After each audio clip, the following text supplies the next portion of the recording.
오늘 본문에 보면 한나가 아들이 없을 때 성전에 올라가서 기도하는 장면이 나옵니다. 남편 엘가나의 사랑을 그렇게 받았지만 자식이 없이 아들이 없이 산다는 게 그렇게 한나의 마음이 아팠던 것입니다. 더군다나 분인나가 그렇게 마음을 괴롭게 합니다. 상처를 건드리면 그 상처가 더 아파지는 것입니다. 한나는 너무 마음이 아프고 힘들었습니다. 그 마음을 그대로 가지고 성전에 올라가서 기도합니다. 어떻게 기도합니까?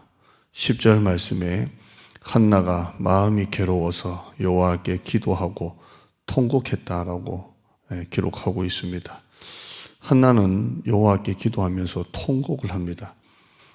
어느 때 기도하다가 통곡이 나옵니까? 통곡은 눈물이 쏟아지는 것입니다. 눈물을 참지 못하는 것입니다. 통곡은 오열입니다. 언제 기도하다가 눈물이 이렇게까지 쏟아져 나올 만큼 통곡을 합니까? 간절할 때입니다. 우리가 기도하다가 보통 때는 맨정신 가지고 기도하는데 어느 날 기도하는데 눈물이 쏟아질 때가 있습니다. 눈물을 막을 수 없을 때가 있습니다. 왜 그렇습니까? 간절할 때입니다. 어떤 일을 만나든 또 내 마음이 가난해져서 하나님 앞에 기도할 때 간절할 때 눈물이 쏟아져 내립니다. 12절 보면 한나가 여호와 앞에 오래 기도하는 동안에라고 기록하고 있습니다. 한나는 눈물을 흘리면서 기도했지만 또 하나는 오래 기도했습니다. 여러분 언제 기도를 오래 합니까? 보통 때는 5분도 기도하려고 하면 기도할 게 없는데 10분이 1시간처럼 느껴질 때가 있는데 오래 기도할 때가 있습니다. 30분, 1시간씩 한 자리에 앉아서 오래 기도할 때가 있습니다. 언제 오래 기도합니까? 간절할 때입니다. 기도의 눈물과 기도의 간절함은 비례합니다. 기도의 시간과 기도의 간절함도 마찬가지입니다. 간절하면 눈물이 나옵니다. 간절하면 오래 기도합니다. 지금은 코로나로 볼 수 없지만 외부 교인 중에 새벽에 와서 기도하는 분 중에 아주 오랫동안 기도하는 분이 있습니다. 얼마나 간절히 아버지라고 부르면서 하나님을 찾는지 모릅니다. 외부 교인인데도 그 기도 소리를 계속 듣고 있으면 저절로 그분을 위해서 기도하는 것을 보게 됩니다. 오래도 기도합니다. 울면서도 기도합니다. 왜 그분이 그렇게까지 기도하겠습니까? 간절하기 때문입니다. 눈물이 응답이 오고 안 오고의 문제는 아닙니다. 눈물이 난다고 응답이 오고 눈물이 안 난다고 응답이 안 오고 눈물은 응답의 문제는 아닙니다. 그러나 눈물은 간절함의 문제입니다. 기도의 시간도 마찬가지입니다. 길게 한다고 응답이 오고 길게 안 한다고 응답이 안 오고는 아닙니다. 기도의 시간 또 응답의 문제는 아니지만 간절함의 문제입니다. 우리가 모든 예배 끝날 무렵에 주기도문을 거의 합니다. 자꾸 이 주기도문을 반복하다 보니까 의미 없이 기계적으로 반복될 수가 있습니다.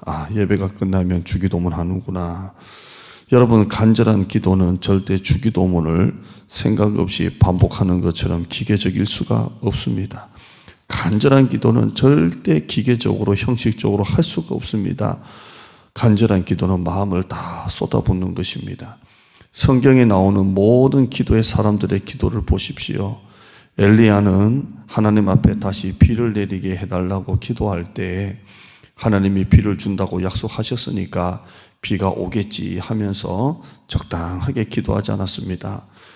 열왕기상 18장에 보면 엘리야가 갈멜산에 올라가서 기도를 하는데 야고보서에 보면 얼굴을 무릎 사이에 놓고 기도했다 이렇게 기도하고 열왕기상에는 얼굴을 무릎 사이에 넣었다고 되어 있고 야고보서는 간절하게 기도했다고 이렇게 되어 있습니다.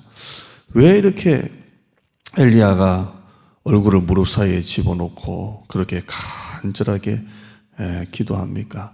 그게 기도의 사람들의 기도의 태도였습니다. 그냥 하나님이 응답해 주시겠지, 믿음으로 하면 되겠지 하지 않았습니다. 엘리야는 머리를 무릎 사이에 집어넣었는데 그걸 간절함이라고 성경 저자는 말하고 있습니다. 기도의 사람들이 응답받은 비결은 기도를 잘해서 응답받은 게 아닙니다. 간절히 해서 응답을 받은 것입니다. 오늘 아침 만나의 말씀을 통해서 우리가 다시 한 번 더 우리 자신의 기도를 돌아봅시다. 우리 가정의 기도를 돌아봅시다. 기도를 안 하는 것도 영적인 손실이고 문제이지만 기도를 해도 간절하지 않게 기도에 신용만 하는 것도 영적인 큰 손실이고 문제입니다. 여러분, 기도에 대해서 말씀을 나눴지만 예배는 어떻게 드리십니까?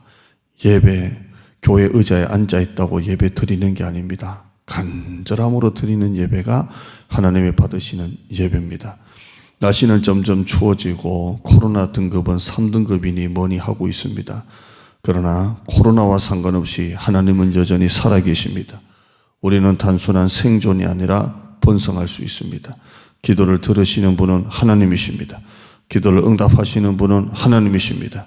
사무엘이 이스라엘 백성들을 모아놓고 기도회를 하기 전에 먼저 물을 땅에다가 쏟아붓고 기도했습니다. 우리의 기도가 다시 한 번 더 물 쏟듯 하는 간절한 기도가 회복되기를 원합니다. 얼마나 기도한 게 많습니까?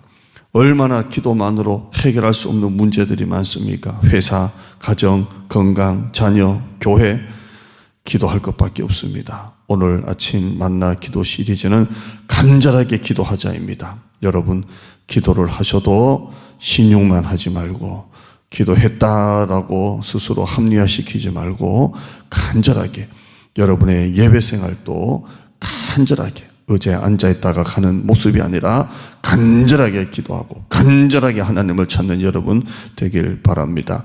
여러분 가정에 하나님의 은혜와 평강이 충만하고 하나님이 우리 교회와 한국교회를 지켜주시고 또 내년에 우리 교회가 믿음의 분량을 늘리자는 이 표를 가지고 하는데 하나님이 우리 교회 약속의 땅 세계 300명 예배자 넘어가는 교회로 하나님이 복 주실 줄 믿습니다. 우리 같이 음악에 맞추어서 여러분 한 5분에서 7분 정도 기도 음악을 트는데요. 여러분의 가정에서 운전하시면서 회사에서 어디든지 간에 말씀 듣고만 끝나지 마시고 같이 기도할 수 있기를 바랍니다.